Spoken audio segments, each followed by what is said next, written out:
Imagine this for a moment. It's the early 1930s. The world is still trembling from the Great Depression. Industries are collapsing, and nations are searching desperately for stability. In the United States, factories are closing. Bread lines are forming, and dust storms are swallowing farmlands in the Midwest. But half a world away, in the sunburnt landscapes of Western Australia, a very different crisis is brewing, one that almost no American newspaper thought worth the front page. This was not a war between rival nations, not a war of political ideology, not even a war for independence. No, this was something stranger, something almost comical at first glance, yet terrifying in its absurdity. It was a war against emus. The land before the war, to understand how Australia found itself in one of history's most unusual military campaigns, we must step back and imagine the land itself. Western Australia in the 1930s was a place of raw beauty, vast, golden fields stretching toward the horizon, broken only by red soil, dusty roads, and lonely farms scattered across thousands of miles. Settlers had been encouraged by the Australian government to move inland, carve out farms, and help feed a hungry nation. Wheat, in particular, was meant to be the future. But farming in Australia was never easy. Unlike the fertile fields of America's Midwest, Australian soil was stubborn, unpredictable, and often unkind. Droughts could wipe out entire harvests, too much rain could turn fields into mud pits, and always, there were pests. Farmers faced rabbits gnawing through crops, kangaroos leaping fences to devour fresh shoots, and insects swarming like tiny armies. Yet none of these would prove as relentless, as coordinated, or as unstoppable as the great feathered menace that arrived in 1932. The emus. The emu. A bird out of place. If you've never seen an emu, picture this, a towering bird, standing, over 6 feet tall with strong, muscular legs built for running, covered in shaggy gray-brown feathers, with a small head, beady eyes, and a long neck that sways like a serpent. They cannot fly, but they run. Oh, how they run. An emu can sprint at speeds of 30 miles per hour across open land. And they don't. Tire easily. To many Americans, the only bird comparable is the ostrich of Africa. But the emu, native to Australia, is a uniquely adapted survivor. It can go days without water, endure blistering heat, and travel in flocks like migrating armies. And here lies the danger. While a single emu is curious and sometimes even shy, a flock of thousands becomes a living, breathing storm, descending on farmland and stripping it bare in a matter of hours. The shadow of the Great Depression in 1929, when Wall Street collapsed, the shock waves traveled across the oceans. For Australian farmers, the timing was devastating. Wheat prices plummeted, debts mounted, and families who had already sacrificed everything for their land now stared into the abyss of ruin. The government, desperate to stabilize the agricultural economy, encouraged farmers to expand wheat production, promising subsidies and support. But the subsidies were late, the promises were hollow, and the farmers were left vulnerable. Then came the emus. Like a dark twist of fate, flocks of 20,000 emus migrated toward the wheat fields of Western Australia in 1932. They were following. Their instincts, searching for food and water after their own inland habitats had grown dry. What they found was paradise. Endless rows of young wheat, tender, green, and ripe for the taking. Farmers versus emus at first, the farmers tried to scare them off. They shouted, waved arms, fired rifles into the air. But emus are not ordinary birds. They are fast. They scatter in unpredictable patterns, and they don't frighten easily. Farmers began to notice something unsettling. The emus seemed almost organized. When a few birds fell, the others would scatter and regroup, circling back around. They never came as one massive swarm, but rather in smaller battalions, 50 here, 100 there, hitting crops in waves. Every time the farmers thought they had secured their fields, The emus struck again. Like ghosts in the night, they appeared without warning, vanishing into the scrubland before anyone could catch them. The toll was catastrophic. Wheat fields meant for feeding thousands of families were shredded in days. The sound of rustling feathers became the soundtrack of despair, and so the farmers turned to the only force they thought could save them: the Australian military. Calling in the army, now imagine being a soldier in 1932. Many of these men had fought just over a decade earlier in World War I in the blood-soaked trenches of Europe. They had faced machine guns, poison gas, and artillery fire. They had seen comrades fall by the thousands, and yet when the call came in Western Australia, these same soldiers were asked to fight emus. The request may sound laughable, but to the farmers, it was deadly serious. Their livelihoods were collapsing, their crops were gone, and they believed only heavy firepower could drive off the birds. The Australian government agreed. Defense Minister Sir George Pearce authorized a military operation to assist the farmers.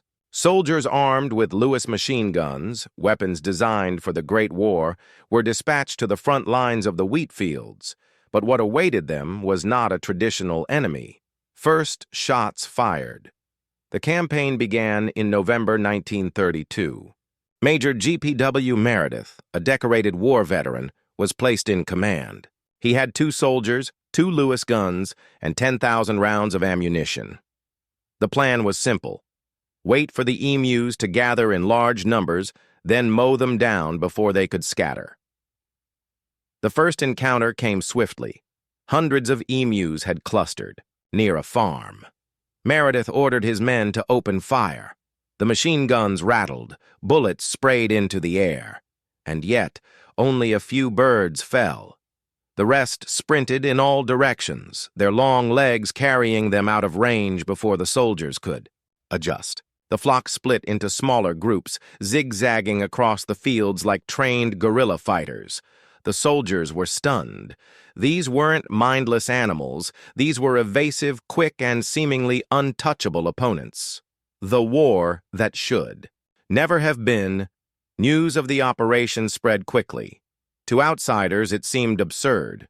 Grown men in uniform, veterans of the Great War, now blasting away at birds. Some Australian newspapers mocked the event, calling it a comedy war. But to those on the ground, it was no comedy.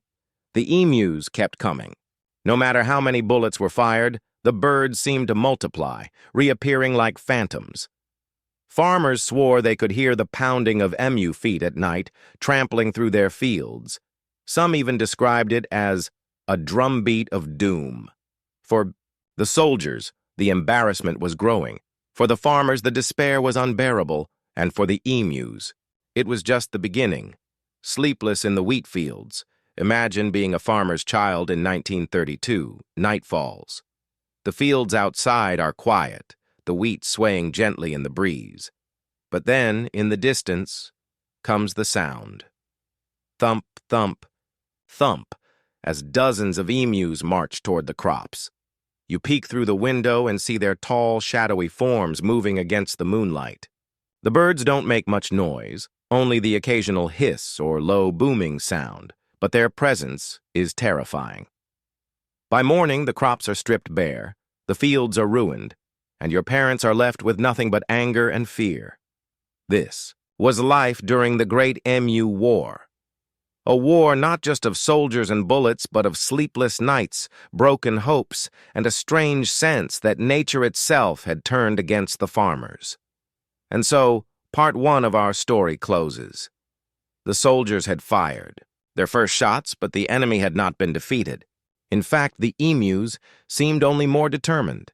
In the chapters ahead, we will dive deeper into the battles that followed, the shocking failures, the political embarrassment, and the haunting aftermath of a war that should never have existed, because the Great Emu War was not just about birds and bullets. It was about survival, pride, and the strange ways history can blur the line between comedy and tragedy. The story of the Great Emu War did not end with a few scattered bullets. What began as a curious military experiment soon escalated into one of the strangest standoffs in modern history. By mid-November 1932, Major Meredith and his men had realized something unsettling. The emus were not going to be an easy target. The birds were fast, resilient, and eerily well-coordinated. What should have been a simple campaign was quickly becoming a nightmare. And the more they tried to fight the emus, the more the world began to laugh. The second encounter, the first attempt to mow down the birds, had been a humiliating disaster. The soldiers had expected large groups of emus to cluster together, making them easy prey for the Lewis guns. Instead, the birds scattered like smoke, vanishing into the brush before the soldiers could reload. Determined not to repeat their failure, Meredith planned a second attack just days later. This time, over 1,000 emus were spotted grazing. Near a dam, the soldiers set up an ambush, carefully positioning the guns for maximum effect. When the signal was given, the machine guns roared. Dust and feathers filled the air. The rattling of the Lewis guns echoed across the flatlands. But once again, the emus performed their uncanny maneuver. They split into smaller groups, darting in different directions, each sprinting faster than the gunners could aim. Only about a dozen birds were killed. The rest slipped away into the scrubland, leaving behind nothing but silence and embarrassment. The soldiers, sweating under the hot sun, stared at the empty horizon. Their 1,000-round assault had achieved almost nothing.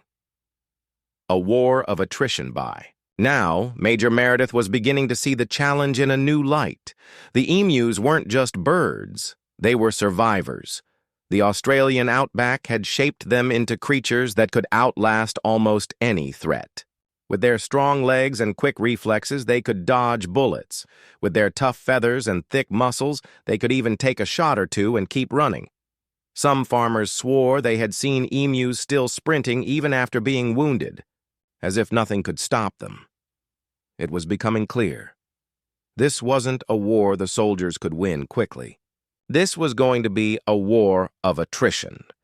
The farmers' desperation. Meanwhile, the farmers were growing restless. Their wheat crops, already suffering from low prices and government neglect, were being eaten faster than they could harvest. Them. Families who had worked the land for years now saw their livelihoods trampled by an enemy they could not understand. Letters poured into government offices, begging for stronger intervention. Farmers complained of entire paddocks being stripped bare overnight. Children woke up to fields that looked as though locusts had passed through. And still, the soldiers could not deliver results. To make matters worse, the presence of the military had raised hopes among the farmers. They believed that, with machine guns on their side, the emus would finally be driven out. Instead, what they saw were soldiers firing wildly into the horizon, wasting bullets, and hitting little more than empty air. Their confidence began to erode. Emu tactics observers on the ground began to notice something even stranger. The emus seemed to employ tactics. When attacked, they would break off into small groups, each moving in unpredictable zigzags to avoid gunfire. Farmers described them as phantom raiders, never appearing in the same place twice, never staying long enough to be cornered. There were even rumors of a leader bird, a particularly large emu that seemed to guide others during raids. This alpha bird, some claimed, was the first to charge into fields, with others following its lead. Soldiers tried desperately to target this general of the emus, but time and time again, it escaped. The image was almost comical, an organized bird army outmaneuvering trained soldiers. But for the farmers, it was horrifying. The moving truck incident, one of the most infamous moments of the war, came when the soldiers attempted a new tactic: mobility. Meredith ordered that one of the machine guns be mounted on the back of a truck. The idea was simple: chase the emus across the open land and mow them down as they fled. But the plan was doomed from the start. The trucks were heavy and slow, bouncing violently across the uneven ground. The gunners couldn't aim properly as the vehicle jolted over rocks and ditches. Meanwhile, the emus, swift and agile, darted in all directions, leaving the soldiers firing into empty space. At one point, the truck overheated and stalled mid-chase, leaving the soldiers stranded as the emus vanished into the distance. It was a humiliating failure, and it only cemented the sense that the emus were winning. Counting the dead, by the end of the second week of fighting, the soldiers had fired thousands of rounds of ammunition. Yet the official count was pitiful. Only a few dozen emus had been killed. To put this in perspective, there were an estimated 20,000 emus ravaging the wheat belt of Western Australia. At this rate, the soldiers could fight for months and barely make a dent. The numbers painted a grim picture. Bullets fired, thousands emus killed, fewer than 100 emus remaining, tens of thousands. The math was undeniable. The war was being lost. Public embarrassment, word of the Emu War, quickly spread beyond Western Australia. Newspapers in Sydney and Melbourne began publishing mocking headlines. Some articles described the soldiers as being outsmarted by birds. Cartoons depicted emus wearing helmets, charging against machine guns like tiny soldiers. Even in Britain, the story reached the press. For a nation that had sent its troops into one of the bloodiest wars in history just over a decade earlier, the idea that its soldiers were now losing to emus was humiliating. To the farmers, though, it was no laughing matter. The ridicule stung. But the real pain was in the crops they continued to lose every night. While the city newspapers laughed, rural families starved, sleepless nights.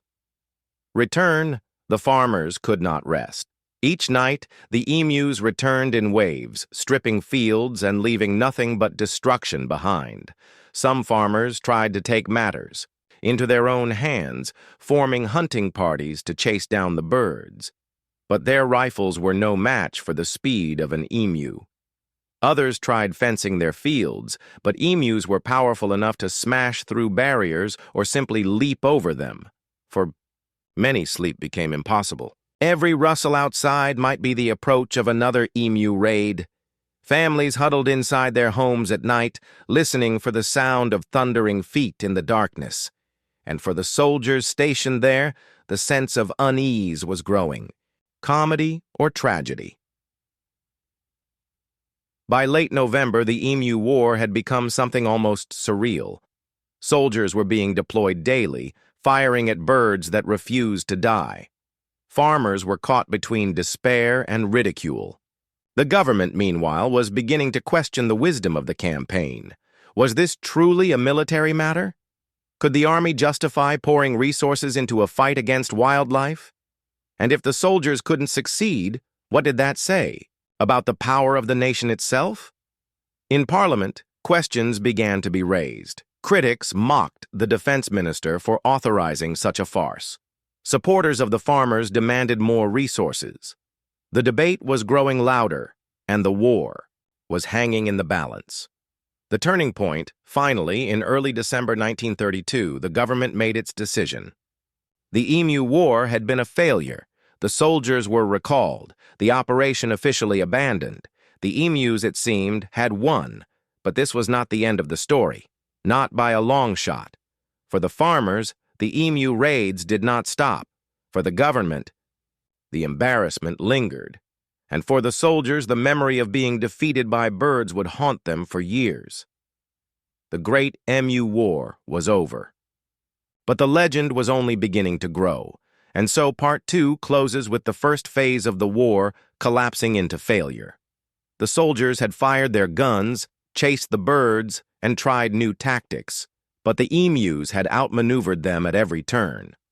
The official end of the Great Emu War in December 1932 was not marked by a ceasefire, nor by a treaty, nor by any kind of ceremony.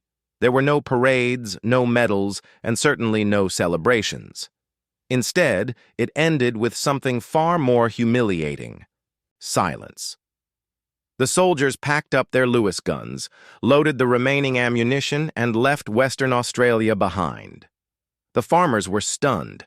The enemy had not been defeated, the crops were still under siege, and the military, who had come as protectors, had simply walked away. For the farmers, it felt like betrayal. For the soldiers, it felt like failure. And for the government, it was a wound to the nation's pride that would not heal quickly. A war without victory. The numbers told the whole story. After weeks of fighting, the army had fired over 2,500 rounds of ammunition. The official kill count, fewer than 300 emus. That meant, on average, nearly 10 bullets per bird. For a military trained to fight men with rifles, trenches, and artillery, the thought that they could barely kill birds was devastating. And it was not just about numbers. The emus had not retreated. They had not been driven away from the wheat fields. If anything, they seemed emboldened, as if victory was theirs to claim. The government's withdrawal left the impression that the emus had outlasted, outmaneuvered, and outright defeated the Australian army. It was the kind of story that spread quickly, and once it reached the newspapers, it became legend. Public reaction in the cities of Sydney and Melbourne, laughter filled the newspapers. Editorials joked about the absurdity of modern war. If we cannot defeat the emu, one paper teased, what hope do we have in defending against a real invasion? Cartoons showed emus marching in formation, wearing medals and helmets, with captions mocking the army's defeat. British newspapers were equally merciless. To the rest of the world, Australia was a distant land of kangaroos, deserts, and strange animals. The thought that its proud army had been sent running by a flightless bird was irresistible comedy. But in the wheat belt of Western Australia, there was no laughter. For the farmers, it was tragedy. Their children were hungry, their debts rising, their crops destroyed. They felt mocked not only by the press, but by their own government.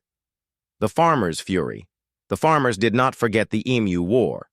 In meetings and local councils, they raged against the government for abandoning them. They accused politicians of caring only about city dwellers while rural families were left defenseless.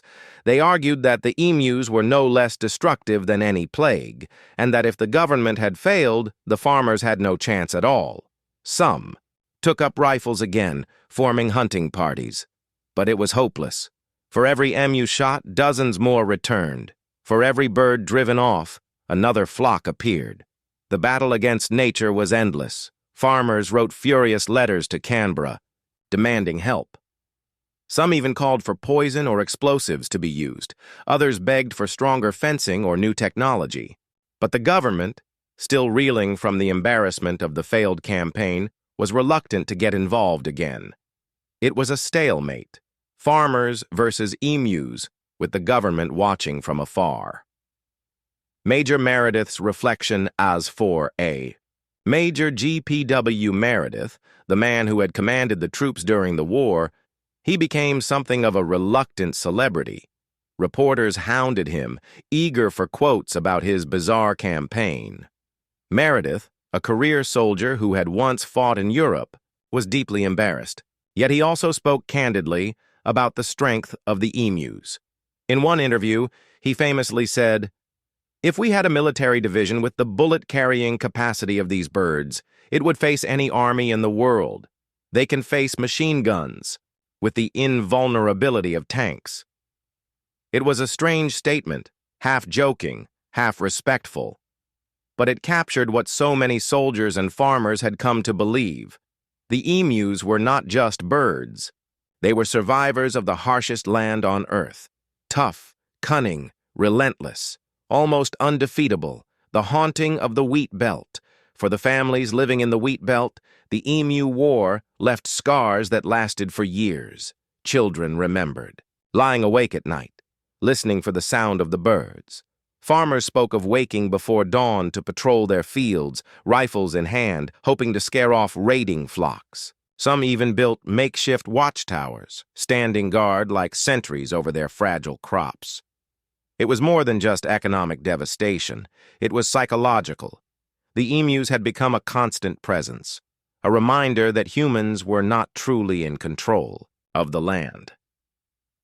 One farmer later described the experience as a war against shadows. You never knew when or where the emus would strike. They came in silence, and left behind only ruin. Government embarrassment. In the halls of Parliament, the Emu War was treated as a subject best forgotten. For Defense Minister Sir George Pierce, it was a political nightmare. He had authorized the campaign, believing it would be quick, simple, and effective. Instead, it had become an international joke. Opponents in Parliament mocked him relentlessly, accusing him of wasting military resources on a feathered enemy. Pierce defended himself by pointing out that the farmers had begged for help. He argued that the soldiers had done their duty, but the damage was done. The Emu War became a stain on his career, one he could never fully escape. Shocking sightings as months passed, the stories of the emus only grew stranger. Some farmers swore they had seen birds that seemed impossible to kill. Emus shot once, twice, even 3 times, still running across the fields. Their feathers and muscles were so tough that bullets seemed to glance off. Others described watching as a wounded emu stumbled, then was suddenly joined by others in the flock, almost as if the birds were protecting their injured. It gave the eerie impression of loyalty, of teamwork, of something more than simple instinct. At night, stories spread of massive flocks moving across the horizon like ghostly armies, their long necks silhouetted against the moon. Children whispered that the emus were plotting, waiting for their next attack. Whether truth or exaggeration, these tales only deepened the mystery and the fear. Nature's revenge. For many, the Emu War became a symbol of something greater, the limits of human control. Australia had long struggled to bend its harsh landscapes to human will. Farmers had tried to tame the soil, dam the rivers, and fence in the wild. But again and again, nature pushed back. Rabbits, kangaroos, droughts, floods, and now emus. The war showed in the most humiliating way that technology and firepower were not always enough. Machine guns could not tame the land, governments could not command the wild, and farmers, no matter how determined, could not defeat nature when it rose against them. From tragedy to legend over time, the sting of defeat began to fade, and the Emu War took on a different life, one of legend. In pubs and gatherings, Australians told the story with a kind of grim humor. "Remember when we lost to the emus?" they would say, laughing through their embarrassment. The tale became a part of national folklore, a reminder that sometimes history is stranger than fiction. For the farmers who had lived it, the humor was harder to find. But even they could not deny that what had happened was unique, perhaps even unforgettable. The Great Emu War had ended in failure, but it had also created one of the most bizarre stories in modern history. The long shadow, yet even as the laughter spread, the practical problem remained. The emus did not disappear after 1932. They continued to roam, continued to raid, continued to test the limits of the farmers' patience. In the years that followed, new solutions would be tried. Some more effective, some equally disastrous. But the memory of the Emu War would always linger, like a scar on the land and on the national pride, because once you have declared war on birds and lost, you can never quite live it down. And so Part 3 closes with the war officially over, but the story far from finished. The farmers were still desperate, the government still embarrassed, and the emus still triumphant. The official end of the Great Emu War might have brought relief to the embarrassed government in Canberra, but for the people living in Western Australia's wheat belt, nothing truly changed. The soldiers had left, the machine guns were packed away, and the emus, tens of thousands of them, were still there. In fact, with no military presence to scare them off, the flocks became even bolder. The fields of desperation. For the struggling farmers of 1933, every new day felt like a gamble. Would the wheat survive until morning? Or would a fresh wave of emus arrive during the night, trampling everything in their path? The Great Depression had already pushed many families to the edge. Wheat prices were at rock bottom, and government promises of subsidies had fallen short. Now, with emus eating what little remained, survival was nearly impossible. Some farmers tried new fencing, but emus were powerful runners. Their strong legs could smash through wire, and their ability to leap made even tall fences useless. Others dug trenches only to find the birds easily navigating around them. It felt hopeless, and hopelessness can be more dangerous than hunger. Farmers take up arms. When the army withdrew, farmers were left to fight alone. Rifles became a constant presence on farms. Fathers patrolled fields at dawn. Mothers chased birds during the day, and even children were taught to fire warning shots. But rifles, unlike machine guns, required patience and precision. Against fast-moving flocks of hundreds, a single rifle was almost useless. One farmer later recalled, "You'd shoot at one, and before you could reload, 20 more had already trampled your wheat. It was like fighting ghosts. You couldn't be everywhere at once." The sheer scale of the emu menace was overwhelming. The birds keep winning. The emus, as if sensing their victory, became even more fearless. Farmers swore that the birds seemed to study them, learning their patterns, waiting for the right moment to strike. Entire flocks would appear suddenly in the early morning, descend on fields, and vanish before noon. Some reported seeing the same flock return day after day, as though mocking the humans' attempts at defense. And the most unnerving detail? No matter how many were shot, there were always more. The wheat belt felt like a battlefield where the enemy could not be counted, could not be tracked, and certainly could not be eliminated. Pressure on the government. By mid-1933, the pressure on the Australian government was unbearable. Farmers sent petitions demanding that anything be done. Some threatened to abandon their farms altogether. Others warned that Australia's wheat industry, already fragile, would collapse entirely if the emus were not stopped. Politicians were trapped in an impossible position.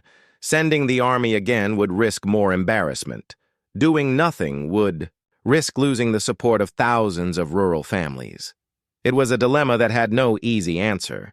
But eventually, the government made its choice. A new approach. Bounties. Instead of military campaigns, the government turned to a different method. Bounties. The idea was simple. Farmers and hunters would be paid for every emu they killed. By turning the fight into a nationwide hunting effort, the government hoped to reduce the emu population without direct military involvement. It was a plan that appealed to many. Farmers were eager for any kind of support, and hunters saw the opportunity to make money. But the bounty system came with its own problems. The economics of killing.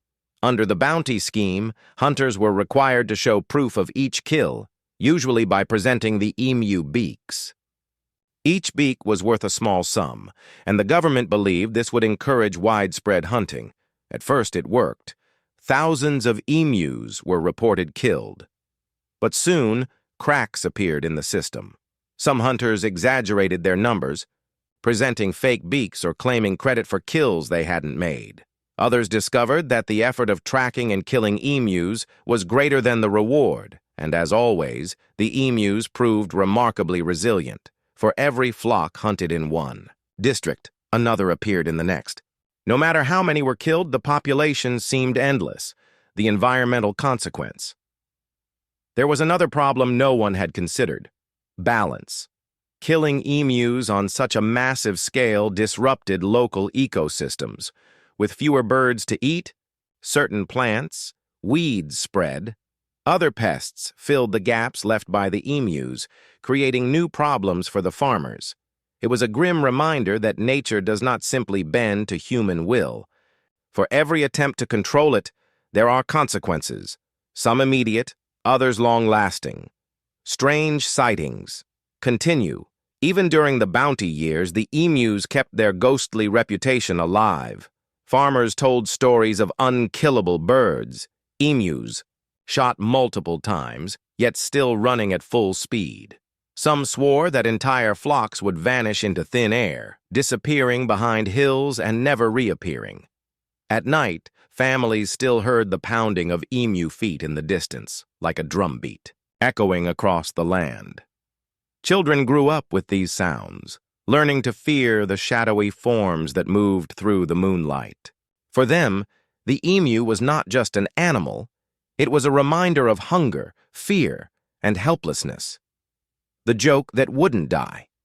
Meanwhile, in the cities, the Emu War was fast becoming a running joke. Cartoons and satirical articles mocked the idea of soldiers failing against birds. Comedians referred to the invincible emu army. Even in the Australian Parliament, opponents used the Emu War as a weapon, bringing it up whenever the government stumbled. For the rural farmers, it was salt in the wound. Their suffering was very real, yet to outsiders it was only comedy. The divide between city and country grew wider, each side seeing the war in a completely different light. The bigger picture. Yet beneath the humor and frustration, the Emu War reflected a deeper truth about Australia. This was not just a story of birds versus humans. It was the story of a young nation trying and failing to master its environment. The emus were simply the latest chapter in a long saga of humans, battling Australia's wildness. Before them, it had been the rabbit plague, spreading uncontrollably after their introduction. Before that, it was the endless struggle against drought and flood. And always, the land itself seemed to win. A lasting unease, by the mid-1930s, the bounty system had reduced emu numbers in some regions, but the problem never truly went away. Farmers continued to struggle, continued to complain, continued to live with the uneasy knowledge that the birds could return at any time, and in the back of everyone's mind was the memory of the war itself, the image of soldiers with machine guns firing at flocks of birds and failing became a national wound. It was something Australians could laugh about, but also something they could never fully forget. For the farmers, it was a scar, a reminder of abandonment, of struggle, and of the strange moment in history when their lives were caught in a war. No one could win. Seeds of a legend over time, the Emu War began to take on the qualities of a legend. It was retold in pubs, classrooms, and gatherings, each version a little more dramatic, a little more unbelievable. Some said the emus had fought with military precision. Others claimed the birds had spies, scouts, or even generals leading them. The details blurred, but the essence remained. Humans had gone to war with nature and lost. And in that loss, something was revealed about the relationship between people and the land they inhabit. It was humbling. It was humiliating. But it was also unforgettable. The Great Emu War of 1932 lasted only a few weeks, but its impact stretched far beyond those brief skirmishes in the wheat belt of Western Australia. It was a story that would shape the way Australians saw themselves, the way governments handled environmental challenges, and the way the world remembered this young nation struggling against the wild. Life after the war. For the farmers, the months and years following the war were marked by exhaustion and resilience. The wheat belt never stopped being difficult. Droughts returned, prices rose and fell, and the land itself remained stubborn. The emus, though reduced in some regions by the bounty system, were never fully defeated. Farmers simply had to adapt, building better fences, learning to rotate crops, and accepting that emus would always be part of the landscape. The war had taught them something they had never wanted to admit. There were limits to what humans could control. But for many, that lesson was wrapped in bitterness. They felt abandoned, mocked, and left to struggle alone while the rest of the country laughed. The birth of a legend. In the cities, the war took on a different life. By the mid-1930s, the Emu War was already becoming folklore. Newspaper writers retold it with a mix of humor and disbelief. Remember when the army lost to birds became a running joke, passed down from one generation to the next. The details shifted with each retelling. Some said thousands of emus had been killed. Others said almost none. Some claimed the soldiers ran out of bullets. Others insisted the birds were too fast, too clever, even too organized to be defeated. The truth became harder to separate from the myth. And maybe that was the point. The Emu War was no longer just an event. It was a story.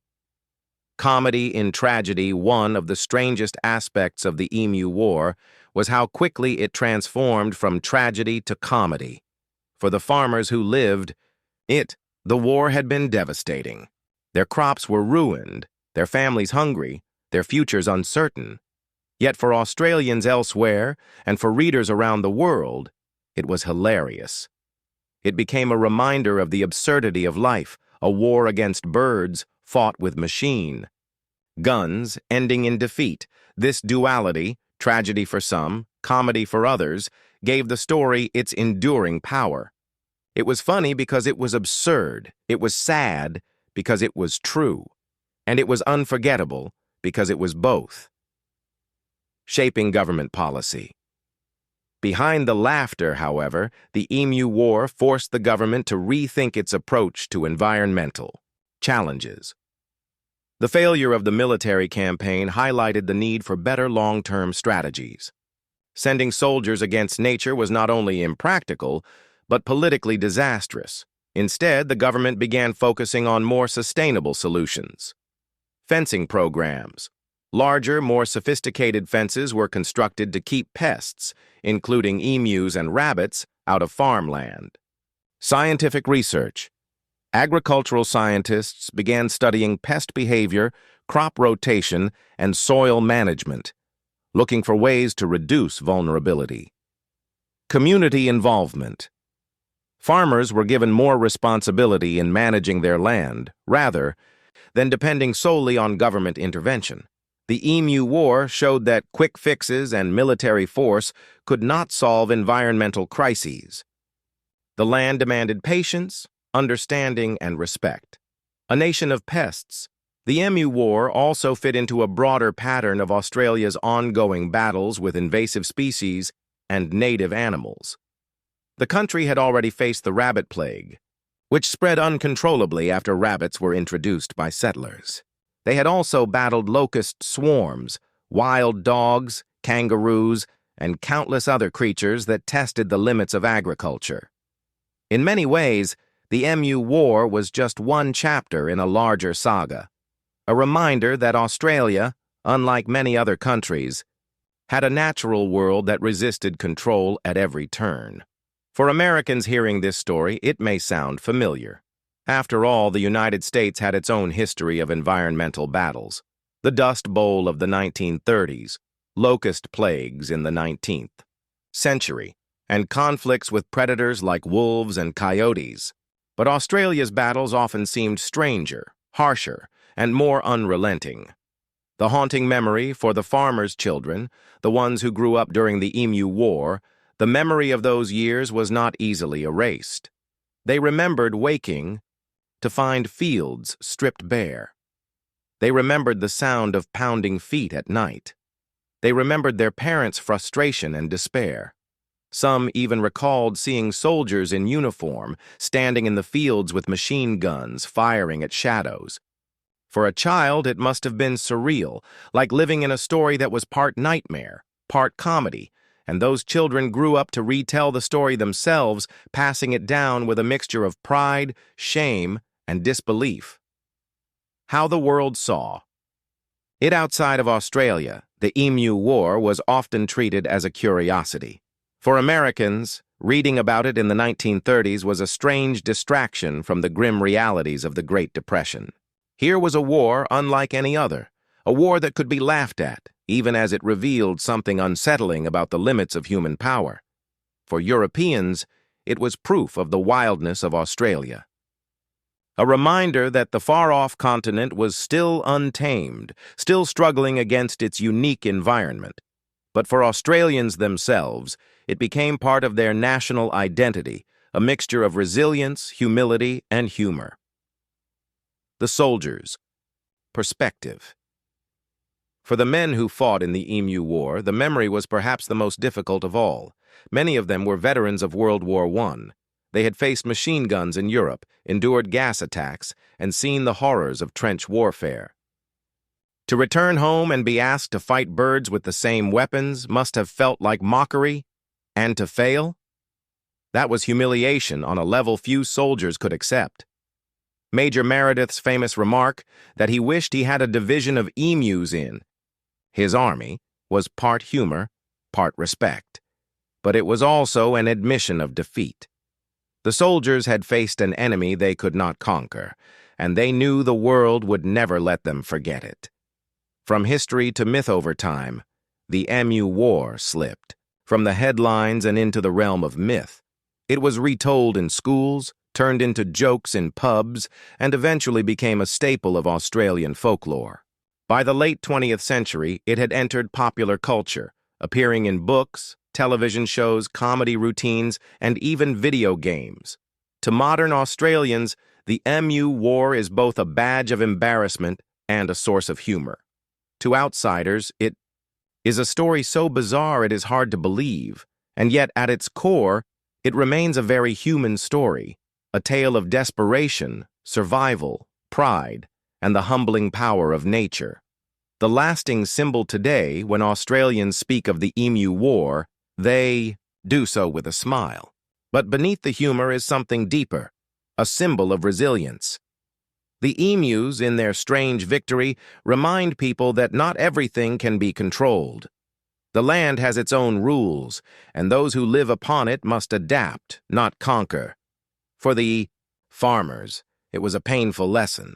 For the government, it was a humiliation. For the rest of the world, it was entertainment. But for history, it was unforgettable. When we think of war, we usually imagine battles fought between men, machines, and nations. But the Great Emu War was different. Here, the enemy was not human at all. It was a bird, a tall, flightless bird with powerful legs, piercing eyes, and an uncanny ability to disappear into the Australian landscape. To truly understand why the Great Emu War ended in failure, we need to look not at the soldiers, but at the emus themselves. Because the truth is, these birds were never ordinary prey. They were, and still are, perfectly designed survivors of one of the harshest environments on Earth. A bird built for survival, the emu is the second largest bird in the world, after the ostrich. Standing up to 6.5 feet tall and weighing more than 100 pounds, it towers over most humans. But it isn't its size alone that made it such a challenge for farmers and soldiers in 1932. It was the way the emu was built. Speed. An emu can sprint at over 30 miles per hour, faster than a horse at a gallop. For comparison, that's nearly the speed of a running greyhound. When the soldiers tried to fire at flocks, the emus would scatter and vanish in seconds. Endurance. Unlike most birds, emus can keep running for long distances without tiring. They were marathoners of the outback, capable of covering 30 to 50 miles in a single day if they needed to. Camouflage. With shaggy, brown-gray feathers, emus blended perfectly with the dry wheat fields and scrublands of Western Australia. Soldiers reported seeing them one moment, then losing them completely as the birds melted into the background. Strength. Their legs are powerful enough to kill a dog, or even seriously injure a human with a single kick. They don't use this defense often, but when cornered, emus are dangerous. Survival adaptations. Emus can go for weeks without water, and when they do drink, they can consume gallons at once. They are opportunistic eaters, capable of feeding on grains, seeds, insects, and even small reptiles. The Great Emu War wasn't lost because of poor planning alone. It was lost because the soldiers underestimated the incredible adaptations of their feathered opponents. Intelligence in the flock. One of the most striking things recorded during the war was the way emus moved together. Soldiers reported that the birds seemed to have scouts, one or two emus that kept watch while the others fed. If the scouts sensed danger, the entire flock would scatter in all directions. This wasn't random panic, it was strategy. Major G.P.W. Meredith, the commanding officer, noted that emus appeared to have a strong instinct for military tactics. When a machine gun opened fire, the birds didn't run in a straight line. Instead, they zigzagged, darted into scrub, and regrouped out of sight. This wasn't true military planning, of course. It was instinct. But to the frustrated soldiers, it looked as though the emus were outsmarting them at every turn.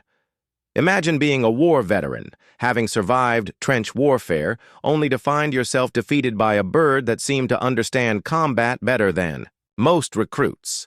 Why they came to the wheat belt to understand the Emu War, we also need to ask, why were the emus there in the first place? The answer lies in migration. Every year, emus undertake long migrations across Australia, moving with the seasons in search of food and water. In 1932, when drought struck inland areas, thousands of emus moved westward into the newly cultivated wheat belt of Western Australia. To the farmers, this was an invasion. To the emus, it was simply survival. The wheat fields offered a perfect food source, nutrient-rich crops that required no searching, no digging, no wandering. Why chase seeds in the dry outback when you could feast on endless rows of grain? In other words, the farmers had unknowingly built the emus a buffet. Birds of mystery. For Australians in the 1930s, emus were familiar, yet strangely mysterious. They were native, yes, but little was truly understood about their biology at the time. Scientists hadn't yet studied them in depth, and farmers often saw them as nothing more than pests. But modern research has revealed fascinating details. Eyesight. Emus have extraordinary vision and can spot movement from great distances, giving them an edge in detecting predators or soldiers with rifles. Communication. They make deep, booming sounds that can carry for miles, especially during mating season. Farmers often described hearing these eerie calls at night echoing across the fields. Family life. Male emus, not females, take on the responsibility of incubating eggs. They sit on the nest for nearly 2 months without eating, drinking, or leaving, surviving on stored body fat. To the farmers of 1932, however, none of this mattered. All they saw was a bird eating their livelihood. Yet it's these very traits that allowed the emus to survive not just the war, but the centuries of human settlement that followed. The shock factor. For the audience listening today in the United States, it may sound unbelievable that such a bird could outwit machine guns. But imagine this, soldiers with Lewis guns, firing hundreds of rounds only to see birds dodge, scatter, and regroup. Trucks chasing flocks across fields only to break down while the emus disappeared into scrub. Farmers standing helplessly as 20,000 emus turned their crops into wasteland. It was as if the land itself had turned against them, and the emus were its army. One American reporter at the time joked that Australia had found an enemy too fast for bullets. Others said the birds were like phantoms of the desert, appearing suddenly, then vanishing without a trace. The soldiers, humiliated, admitted privately that the birds were nearly impossible to target.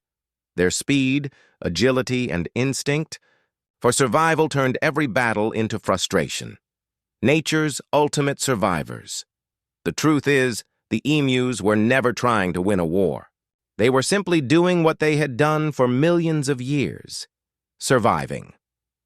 Long before humans arrived in Australia, emus roamed the land. They had adapted to droughts, floods, fires, and predators. They had outlived giant megafauna, ice ages, and changing climates. By the time settlers arrived with wheat and rifles, the emus were already veterans of survival. The War of 1932 was just another challenge, and one they were uniquely equipped to win. Lessons from the birds. Looking back, the Emu War teaches us something important, not just about history, but about life itself. The emus didn't win because they were aggressive or destructive. They won because they were adaptable. They had evolved to thrive where others would starve. Humans, in their desperation, tried to fight nature with force. The emus responded with speed, endurance, and instinct, and proved that sometimes nature cannot be defeated with bullets. It's a lesson that resonates even today, in a world where humans continue to struggle with the balance between development and the natural world. Emus as symbols today, the emu is one of Australia's national symbols. It even appears on the country's coat of arms, alongside the kangaroo. It is ironic, perhaps, that the same bird once declared a pest by farmers now stands as a proud emblem of the nation. But maybe that's fitting. The Emu War was never truly about victory or defeat. It was about survival, resilience, and the strange, often humorous ways in which humans and nature collide. And in that sense, the emu remains a perfect symbol, not just of Australia, but of endurance itself. The gunfire had faded. The soldiers had packed up their machine guns and gone home. And yet, the emus still roamed the fields of Western Australia, as defiant and numerous as ever. By December of 1932, the so-called Great Emu War was officially over. The campaign had been declared a failure.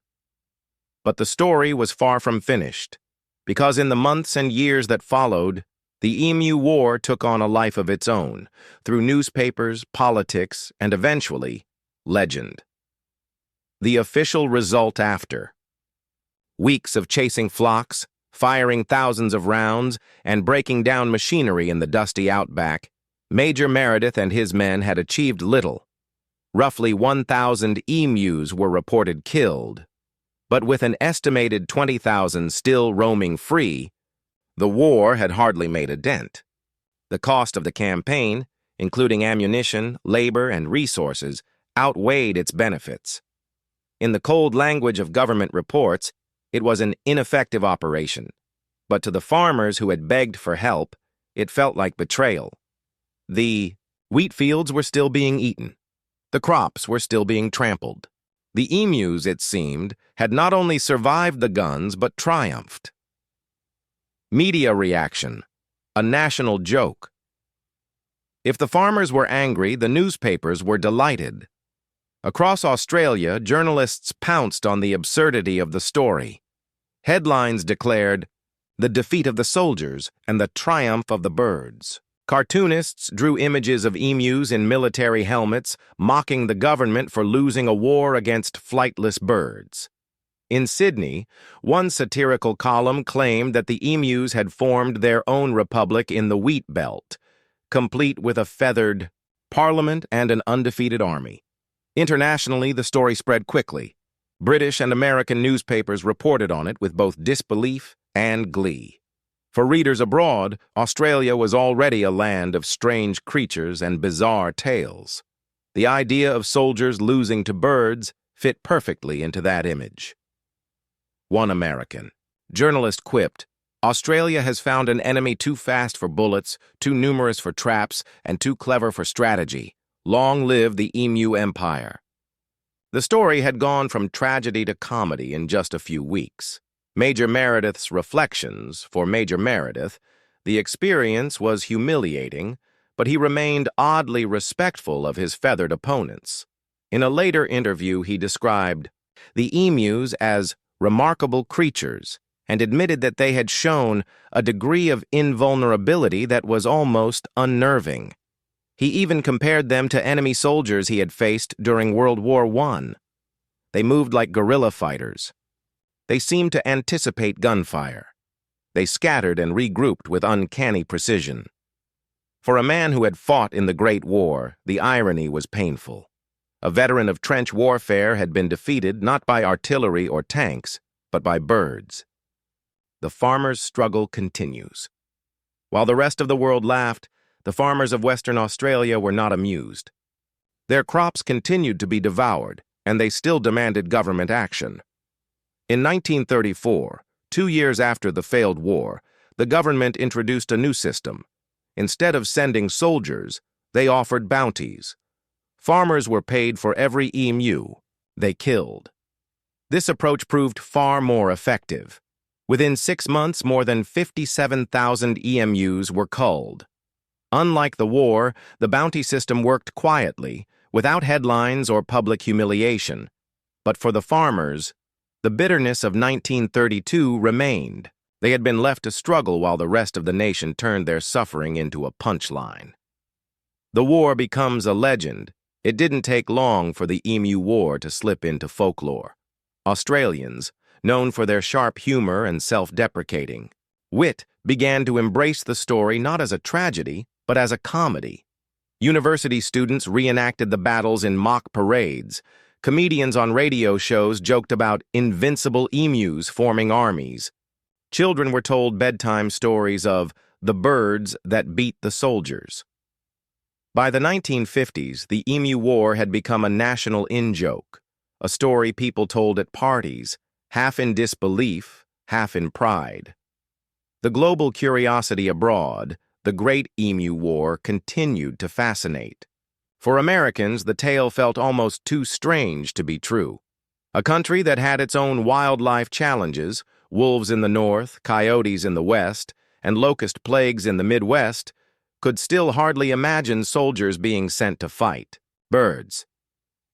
In Britain, the story was repeated as proof that the young nation of Australia was still a wild frontier, where the animals were as much of a threat as any foreign army. Decades later, when the internet came along, the Emu War found new life as a meme. Forums, blogs, and social media posts rediscovered the tale, sharing it as one of history's strangest wars. Sleepless details. Here's something many don't know. During the height of the emu invasion, some farmers reported hearing eerie sounds at night, deep booming calls that echoed across the fields. These were the vocalizations of emus, part of their natural communication. To a tired farmer, already anxious about losing his crops, it must have sounded like the enemy was marching in the dark. Imagine lying in bed, listening to the ground shake, with the sound of hundreds of giant birds moving just outside your house. For many farmers' families, it wasn't funny. It was terrifying. The phantom army of emus became a sleepless nightmare. The irony of national symbols, perhaps. The greatest irony of the Great Emu War is this. The emu is one of Australia's official national symbols. It appears on the coat of arms, alongside the kangaroo, as a representation of progress. Both animals are unable to move backward easily, symbolizing a nation always moving forward. So, in 1932, when soldiers fired upon emus, they were essentially waging war against their own national emblem. It would be like the United States declaring war on the bald eagle. That irony wasn't lost on journalists who eagerly pointed it out. The noble bird of Australia had been fired upon by the very soldiers sworn to defend the nation, and in the end, the emblem had emerged victorious. From history to pop culture, over time, the Great Emu War made its way into film, literature, and even video games. Short films and mockumentaries have retold the story with a comic twist. Novels have reimagined the war as a battle between humans and a bird army. Video games like Age of Empires 2 even feature references to the Emu War as an Easter egg.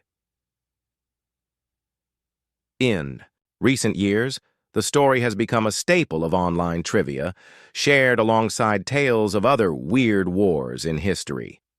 It is no longer seen as a tragedy, but as a uniquely Australian legend. What it says about us, the emu. War endures because it touches something deeper in the human imagination. It reminds us that no matter how powerful we think we are, nature always has the upper hand. Machine guns, trucks, and human strategy, all failed against instinct, speed, and sheer resilience. For Americans listening today, it might call to mind the Dust Bowl of the 1930s, when nature itself seemed to rise up against human efforts.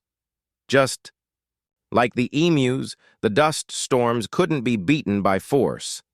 The Emu War is more than a curiosity.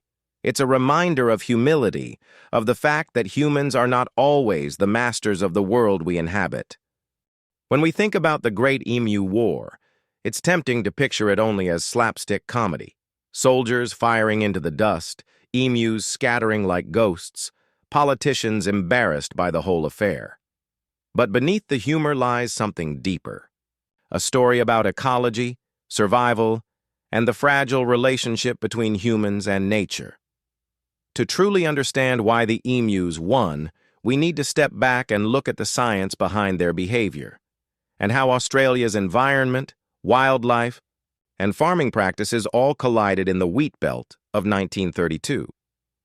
The biology of the emu, Dromaeus novae hollandiae, is the world's second-largest bird, standing over 6 feet tall and weighing up to 120 pounds. Despite its size, it is built for speed and endurance. Speed. Emus can sprint up to 30 miles per hour. Agility. They pivot quickly, zigzagging unpredictably to avoid predators or bullets. Endurance. They can travel long distances without tiring, covering 15 to 25 miles in a single day, but perhaps their greatest asset is their resilience. Emus can survive harsh environments with little water, and they eat a wide range of foods, from seeds and shoots to insects and fruits. In short, they are built not just to live, but to thrive in Australia's punishing climate. Why emus invaded the wheat belt? The invasion of emus into Western Australia's farmlands in 1932 wasn't random. It was ecological.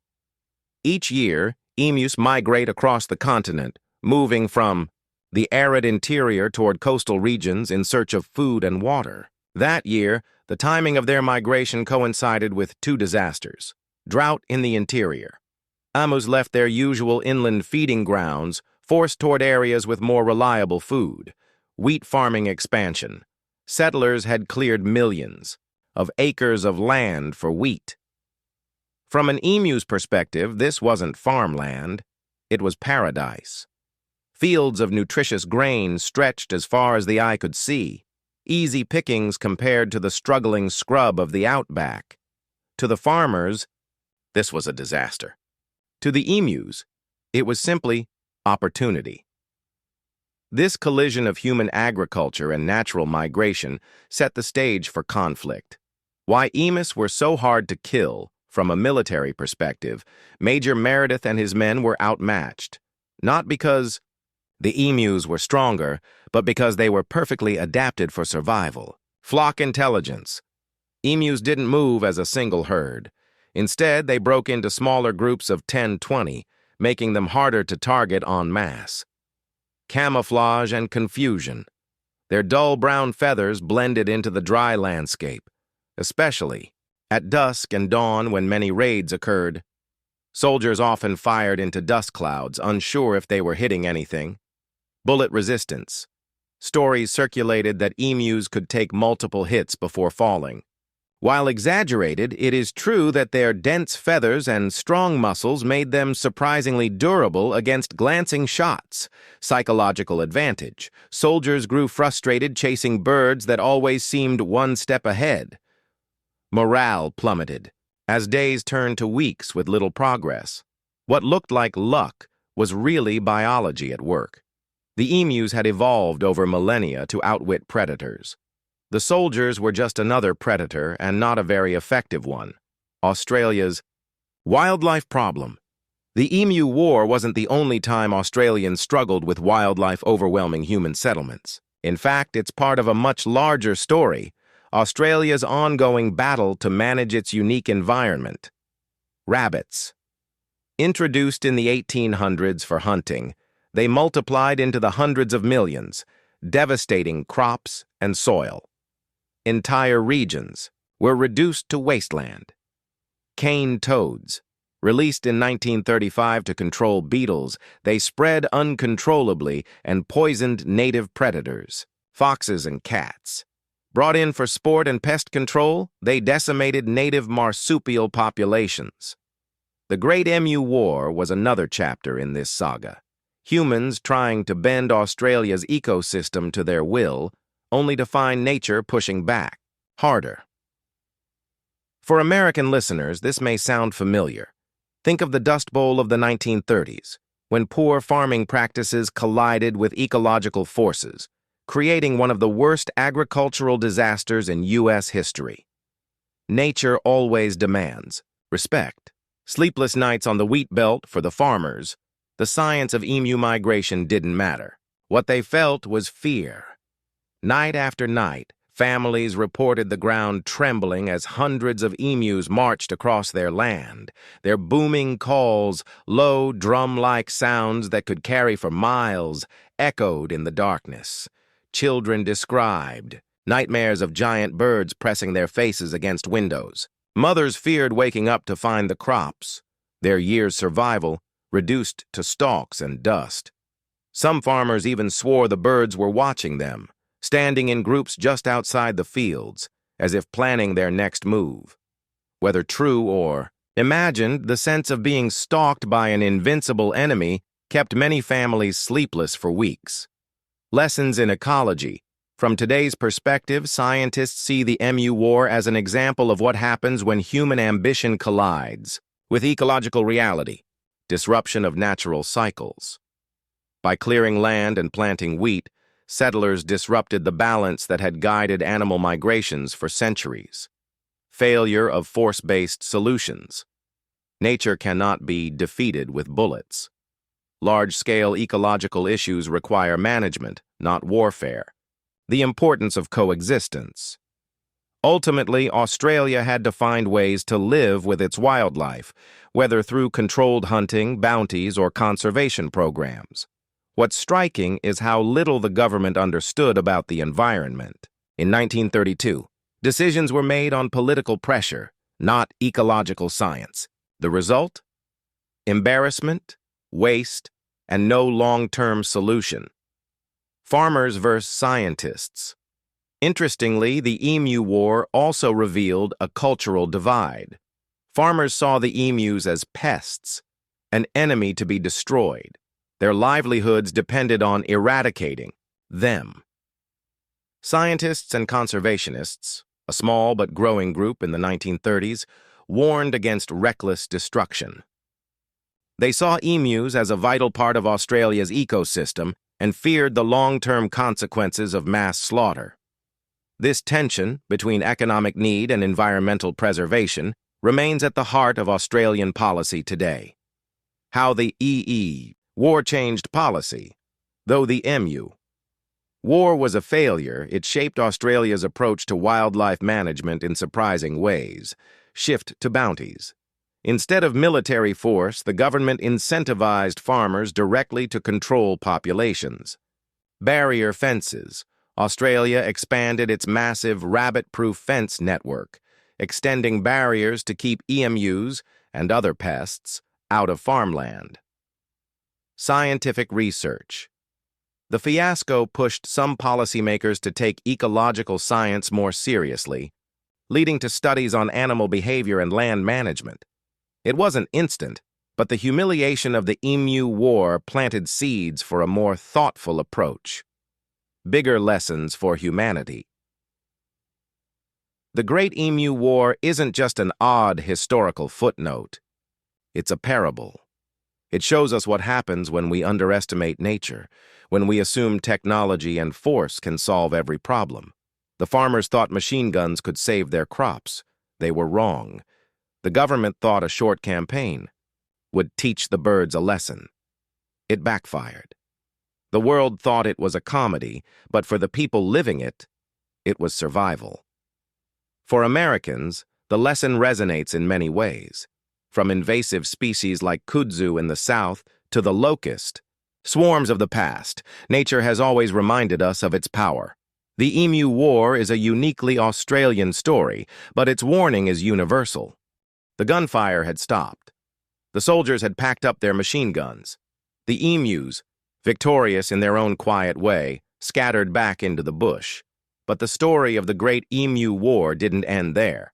In many ways, the most fascinating part of the saga came after the last shot was fired. Because while the birds may have won the battlefield, the political and social consequences would ripple through Australian society for years. This wasn't just about emus. It was about government trust, rural hardship, and the uncomfortable question of who the government truly served, the people, or its own image. The political theater of the Emu War at its core, the Emu War was born from politics. Farmers, battered by the Great Depression, begged for help. Politicians, eager to look decisive, approved military action. The operation itself was less about solving a problem and more about appeasing rural voters. When Major Meredith and his men failed to eradicate the emus, the politicians faced a nightmare. Not only were the farmers still angry, but the press had turned the operation into an international joke. Cartoons appeared mocking the Australian army, suggesting it had been defeated by a feathered enemy. Newspapers in Britain and America ran with headlines that painted the entire continent as ridiculous. In politics, ridicule is often more dangerous than defeat. A blow to government credibility. For Prime Minister Joseph Lyon's government, the failure was embarrassing. Farmers had been promised relief. Instead, they received a short-lived campaign that ended in retreat. This embarrassment weakened faith in government programs in rural areas. Many farmers began to see politicians as out-of-touch city dwellers, who neither understood nor cared about the struggles of the land, and the farmers weren't entirely wrong. The decision to send soldiers with machine guns had been made quickly, with little planning or ecological consultation. To the farmers, it seemed like the government was performing a show rather than delivering real solutions. The rural perspective for the families living in the wheat belt, the Emu War deepened their sense of abandonment. Imagine being a farmer in 1932. Your crops are already at risk from drought, rabbits, and falling wheat prices. You beg for help. Instead of aid or resources, the government sends soldiers for a few weeks, then leaves. The birds remain, and your fields are still vulnerable. To many, it felt like betrayal. Letters from farmers at the time described the frustration. The government fights a war for a headline, not for the farmer. We are left to face the birds alone, as always. The failure reinforced the divide between Australia's urban centres, Sydney, Melbourne, Perth, and its rural heartlands. The media mockery. If the farmers were angry, the newspapers were delighted. The story of an army defeated by birds was too irresistible. Within weeks, it spread far beyond Australia's borders. American newspapers in particular reveled in the absurdity. They painted Australia as a frontier land where kangaroos boxed, platypuses laid eggs, and now, apparently, emus could defeat machine guns. For Australians, the laughter stung. The nation was young, still building its reputation on the world stage. And now it was being mocked for losing a war against wildlife. Some Australian politicians even urged people to stop using the phrase Emu War, fearing it damaged the country's international image. But the name stuck. Political opportunism. What's interesting is how different political groups used the Emu War to their advantage. Opposition politicians accused the government of incompetence, calling the campaign a sideshow that wasted time and money. Government officials insisted the operation had been a valuable experiment, claiming that while the emus weren't defeated, important lessons had been learned. This was little comfort to farmers. The military distanced itself from the fiasco, framing it as a civilian request. Major Meredith himself later laughed about the war, calling the emus worthy adversaries. The truth was, nobody wanted to take responsibility. Short-term aftermath in the months after the campaign, the government quietly shifted its strategy. Bounties on emus, Instead of sending soldiers, the government paid farmers for each bird killed. This put the burden directly on locals, but it was cheaper and politically safer. Expansion of fences. Australia extended its infamous rabbit-proof fences, repurposing them to also block emus from agricultural zones. Silence from leaders. Politicians avoided the subject in speeches, hoping the memory of the Emu War would fade, but the public didn't forget. The symbolism of failure.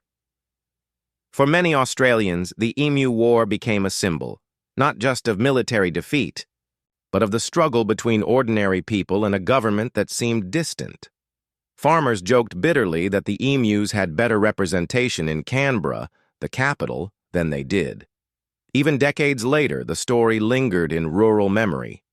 It became shorthand for government folly. Whenever a new policy failed, someone would quip, well, at least it wasn't as bad as the Emu War. The international perspective, the United States in particular, found the story fascinating. American. Farmers, themselves enduring the Dust Bowl at the time, read the stories with a mix of sympathy and amusement. On one hand, they understood the desperation of losing crops to forces beyond control. On the other hand, the image of machine guns failing against birds became instant dark comedy. For U.S. newspapers, it was almost a relief, an absurd distraction from the grimness of economic depression. If Australia can be beaten by emus, one columnist joked, then perhaps our locusts will soon demand a seat in Congress. Political lessons learned. Though the Emu War was mocked, it did leave behind lessons that reshaped Australian politics. Symbolism matters. Even a small, poorly planned campaign can damage a government's reputation if it becomes a symbol of incompetence. Rural-urban divide. Governments ignore rural voices at their peril. The failure fueled resentment that lasted for decades. Military humility. The Army learned the risks of being dragged into civilian issues. After the Emu War, they were cautious about becoming tools of political theater. Sleepless echoes of the Emu War, and yet, the most haunting consequence wasn't political, it was personal. Farmers in Western Australia continued to lose sleep at night, listening to the booming calls of emus echo across the plains. Children grew up remembering how their parents cursed the birds, while also laughing at the government's failure to stop them. The Emu War became part of local folklore, half nightmare, half comedy. And like all folklore, it carried a lesson. Never underestimate nature, and never overestimate politics. From tragedy to satire over time, Australians embraced the absurdity. What began as humiliation slowly transformed into humor. The Emu War became a story told with a wink. Plays were written satirizing the battle.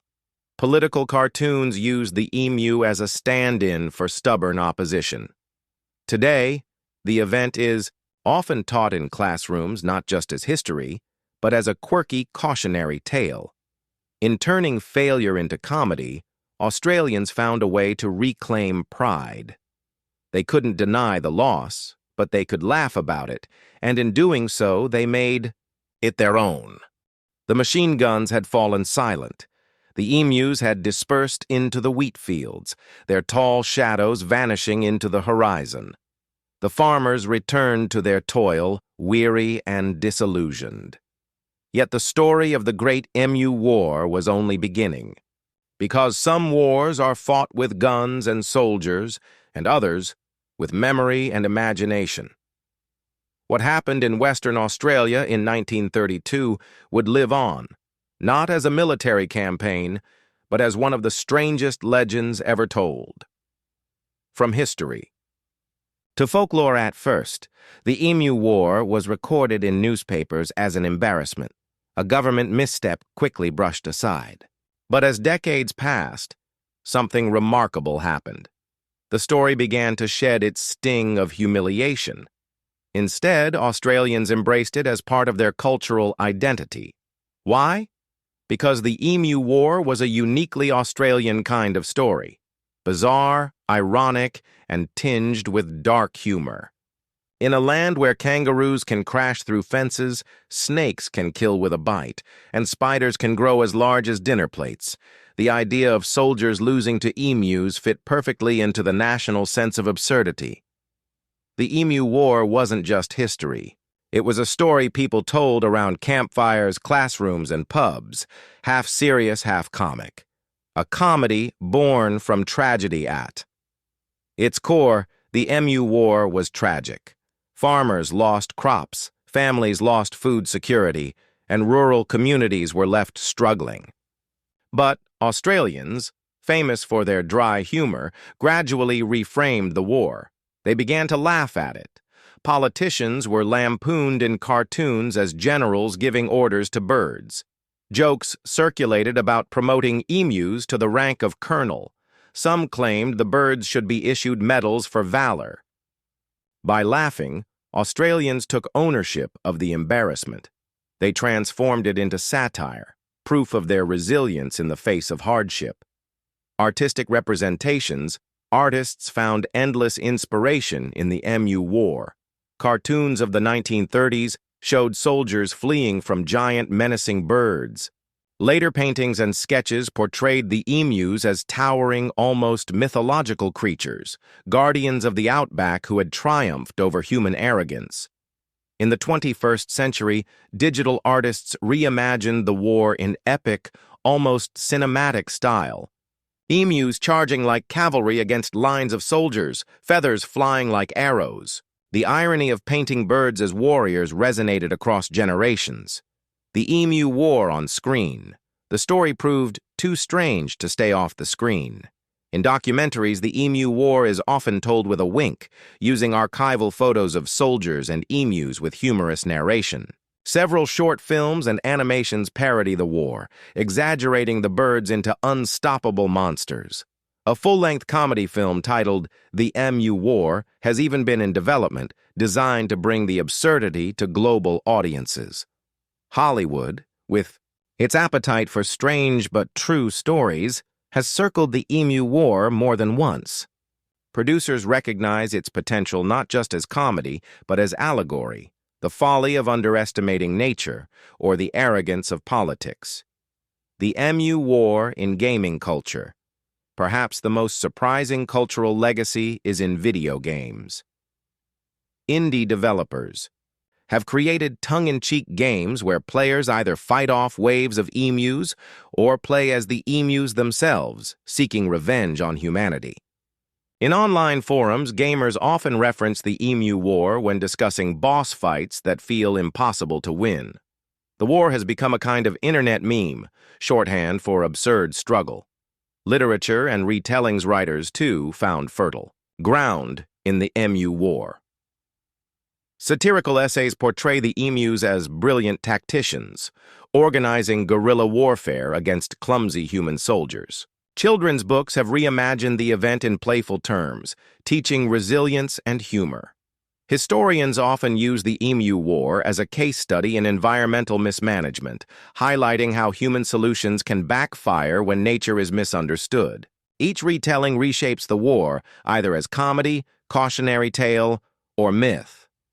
Emus as symbols over time, the emu itself took on new symbolic weight. To farmers of the 1930s, the bird was a pest, a destructive force that ruined livelihoods. To later generations, the emu became a symbol of resilience, an underdog that triumphed against impossible odds. In popular culture, it represents the idea that nature will always find a way to humble human arrogance. It is no coincidence that the emu already holds a place on Australia's coat of arms alongside the kangaroo. Both are animals that cannot move backward easily, symbolizing progress.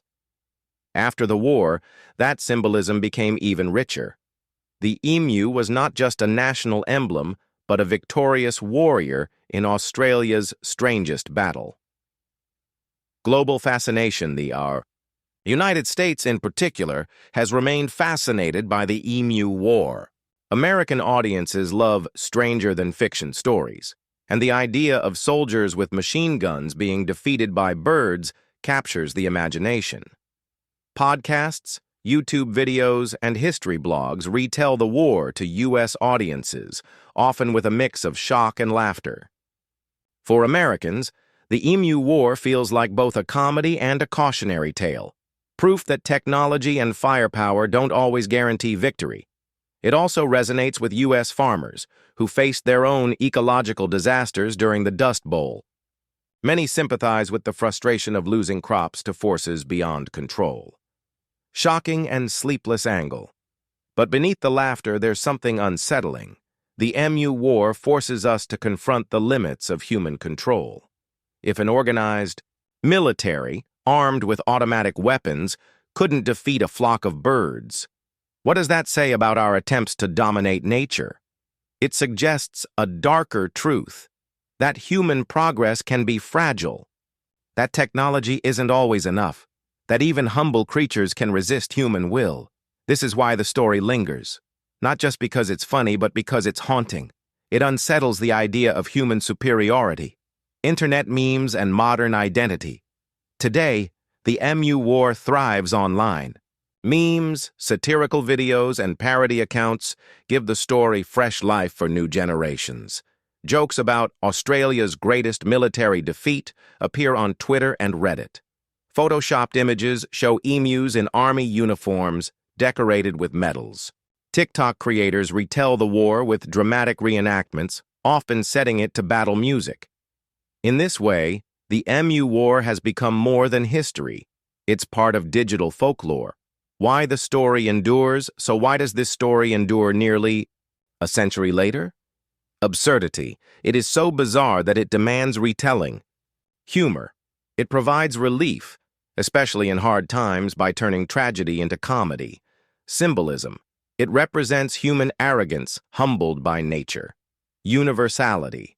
Every culture has stories of battles lost, but few are as strange or as funny as this one.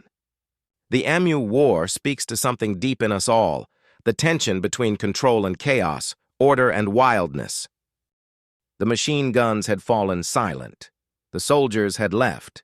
The headlines faded from newspapers, but the land of Western Australia remained. The wheat fields still swayed in the dry winds, and the emus, unyielding, relentless, continued to stride across the outback like feathered shadows. The war may have ended in embarrassment for the Australian government, but for scientists, historians, and environmental thinkers, the Great Emu War became something else, a cautionary tale about humanity's fragile relationship with nature. Human arrogance versus nature's design. The Emu War is often told as comedy. But beneath the humor lies a sharp ecological lesson. Humans underestimated the adaptability of a native species. The government believed machine guns could solve a natural problem. But the emus were perfectly adapted to their environment. Their long legs carried them swiftly across scrublands, faster than humans could pursue. Their sharp eyesight and natural wariness made them nearly impossible to ambush. Their sheer numbers, tens of thousands, meant that even after hundreds were killed, the population barely changed. Nature had designed the emu to thrive in Australia's unforgiving climate. By contrast, humans had imported wheat fields into a land that was never designed for such crops. The collision was inevitable. The problem wasn't the birds. The Emu War wasn't really about emus. It was about agriculture. When soldiers marched into Western Australia in 1932, they weren't fighting a foreign invasion, they were fighting the consequences of human expansion. Farmers had cleared vast tracts of land for wheat. This disrupted natural ecosystems, creating open feeding grounds for emus. The emus were simply doing what they had always done, migrating, eating, surviving. In truth, the pest problem was human-made. The birds had not invaded human land. Humans had invaded theirs. Lessons in ecology scientists later looked back on the Emu War as a striking case study in ecology. It demonstrated key principles: carrying capacity, Emu populations rise and fall based on food availability. By planting wheat on a massive scale, humans had artificially inflated food supply, triggering a population boom.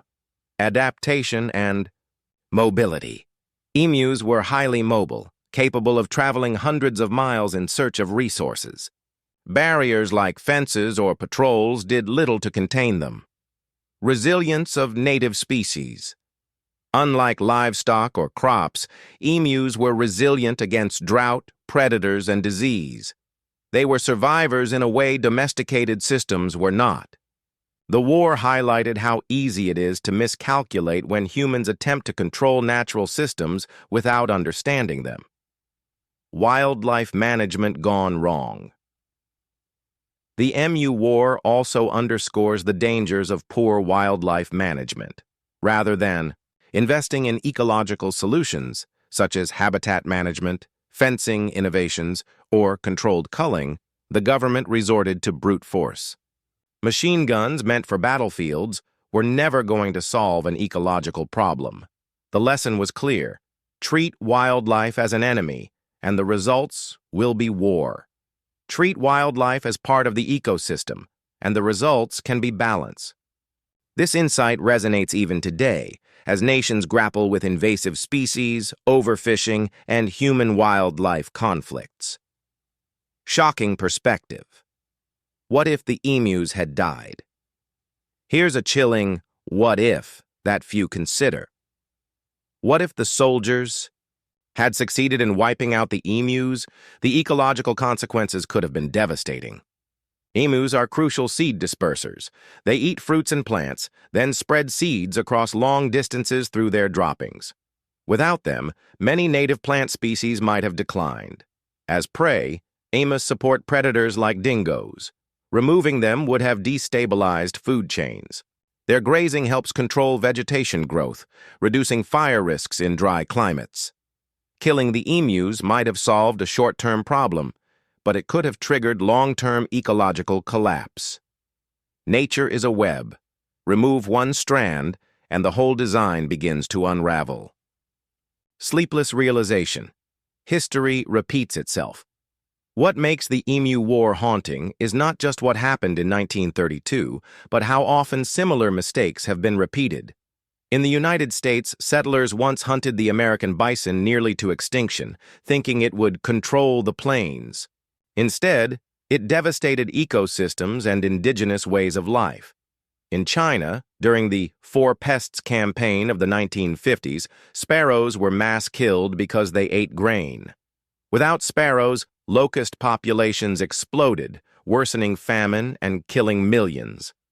Across Africa and Asia, governments have attempted to eliminate species deemed pests, only to discover that each removal unbalanced the ecosystem further. The Emu War is part of this larger pattern, humans declaring war on nature only to suffer for it. Lessons for today's world. Nearly a century later, the Emu War speaks powerfully to modern issues. Climate change. As droughts intensify, farmers worldwide face wildlife conflicts. Will we repeat the mistake of using force, or will we adapt our practices? Invasive species, from zebra mussels in U.S. lakes to cane toads in Australia, humans keep creating ecological problems by introducing species without foresight. Food security. Just as wheat fields attracted emus, monoculture farming today invites pests. Diverse, resilient farming systems are less vulnerable. The Emu War's lesson is timeless. Short-term, forceful solutions often backfire. Long-term, ecological thinking is the only path forward. Scientists and conservationists, modern conservationists, often cite the Emu War when discussing human-wildlife conflict. It is a story that captures attention but also carries a serious warning. One ecologist wrote, "The emus were not villains. They were participants in the landscape. The true failure was human short-sightedness, believing that firepower could outthink ecology." Another compared the Emu War to fighting the tide with sandbags. No matter how many emus were killed, the environment would continue producing more. Respect for the emu, ironically, the war gave emus a kind of mythic respect. They had survived drought, fences, and even machine guns. They had proven themselves not as pests, but as survivors. For indigenous Australians who had always viewed the emu as a sacred creature in Dreamtime stories, the outcome only reaffirmed what they already knew. The emu was powerful, resilient, and deeply tied to the land. What colonists saw as an enemy, indigenous culture had always seen as a teacher. Takeaway for the audience, for U.S. audiences, the Great Emu War carries a hauntingly familiar lesson. Americans, too, have battled against nature, whether through attempts to dam rivers, control predators, or expand farmland into fragile ecosystems. The Emu War is a mirror, reflecting what happens when human ambition ignores ecological wisdom, and it whispers a sleepless truth. No matter how advanced our weapons, no matter how organized our armies, nature will always fight back in ways we do not expect. The machine guns have long since rusted. The soldiers who once fired at shadows in the wheat fields are gone. But the story of the Great Emu War has never truly died. It lingers like a ghost in Australia's history, half tragedy, half comedy, but fully unforgettable. And for those who listen closely, it whispers warnings that echo far beyond 1932. From embarrassment to legend in the years immediately following, the Great Emu War was seen largely as a failure. Newspapers mocked it, politicians tried to bury it, and farmers still struggled. But time has a way of reshaping memory. By the 1960s and 70s, historians began retelling the tale with humor. Australia lost a war to birds. It became a punchline, a quirky anecdote for trivia nights and late-night comedy shows. Yet beneath the laughter, the story carried a sting. Australians knew the truth. It wasn't just about birds. It was about how governments, in their arrogance, had underestimated nature. The dual identity of the Emu War today, the Great Emu War, exists in two worlds. Comedy, it's the story of soldiers with machine guns being outsmarted by flightless birds. People laugh, imagining generals defeated by feathers. Tragedy, it's the story of desperate farmers, broken promises, wasted resources, and a nation struggling during the Great Depression. This dual identity makes it one of the most haunting historical episodes. It is both funny and sad, light and dark. And perhaps that's why it endures. It reflects the contradictions of human history itself. Did the emus really win? It's a question that still provokes debate. Did the emus win the war? On the surface, yes. They survived. The soldiers retreated. The birds carried on with their migrations, unbothered by human politics. But in the long run, humans adapted too. Farmers eventually received better support. Fencing improved. Agricultural practices evolved. The government found new ways to manage. Wildlife without military campaigns. The victory wasn't one-sided. Instead, it was a reminder that nature doesn't need to win battles. It simply persists. It adapts. It outlasts. The emu in Australian identity for Australians, the emu is now a symbol, not of defeat, but of resilience. It appears on the national coat of arms, standing beside the kangaroo as an emblem of progress. It remains a sacred figure in indigenous Dreamtime stories, representing life, fertility, and survival. And in popular culture, it is the bird that once humbled a nation's army. In a strange twist of fate, the Emu War elevated the bird from pest to cultural icon. Lessons for the world for U.S. audiences, the Great Emu War carries a striking familiarity. America, too, has wrestled with wildlife conflicts and ecological missteps. The extermination of wolves in Yellowstone led to deer overpopulation, destabilizing the ecosystem until wolves were reintroduced decades later. The near eradication, of bison left scars across the plains and indigenous cultures. Modern battles, against invasive carp, against agricultural pests, against climate-driven migrations, echo the same themes. The Emu War is not just Australia's story. It is humanity's story. The setting may change, but the moral remains. Nature is not an enemy to be conquered. It is a force to be understood. The real legacy, so, what is the true legacy of the Great Emu War? It's not the numbers killed. It's not the headlines mocked. It's not even the failed military operations. The legacy lies in the questions it forces us to ask. How do we define victory when fighting nature? What happens when human arrogance collides with ecological reality? How should we balance survival, agriculture, and respect for the natural world?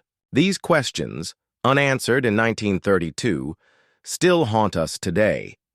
From forgotten episode to immortal story, what's remarkable is how the Emu War, once dismissed as a minor footnote, has grown into an immortal story. It is studied in classrooms as an example of policy gone wrong. It appears in documentaries, books, and podcasts. It is retold online where millions laugh at memes about the birds who beat the army. But every retelling, even the funny ones, carries that quiet echo. There is truth beneath the comedy. A sleepless realization. Here's the chilling thought that unsettles many. If emus could resist an army, what else in nature could resist? Us. Rising seas cannot be shot at with guns. Droughts cannot be defeated with military campaigns. Migrating animals will not obey borders drawn on maps. The Emu War is more than history. It's prophecy. It foreshadowed the struggles of the 21st century, where humanity faces not just birds, but the planet itself. And unlike in 1932, retreat is no longer an option. Closing reflections. Imagine standing in a wheat field at dusk. The land stretches wide, golden under a setting sun. From the horizon, you see them, dark silhouettes moving silently, steadily. Emus. They are not charging. They are not attacking. They are simply walking as they always have. The soldiers may be gone. The machine guns may be gone. But the birds remain timeless and indifferent. And in their survival, they leave us a lesson. That arrogance is fleeting, that nature endures, that sometimes the wisest choice is not war, but understanding. Final words. The Great Emu. War of 1932 was absurd. It was tragic. It was laughable.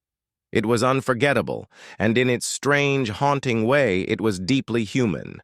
Because when we look at that story of soldiers and birds, of victory and failure, we are really looking at ourselves, at our ambitions, at our mistakes, at our relationship with the world we live in. The war may be over, but its lessons live on, and perhaps that is the greatest legacy of all.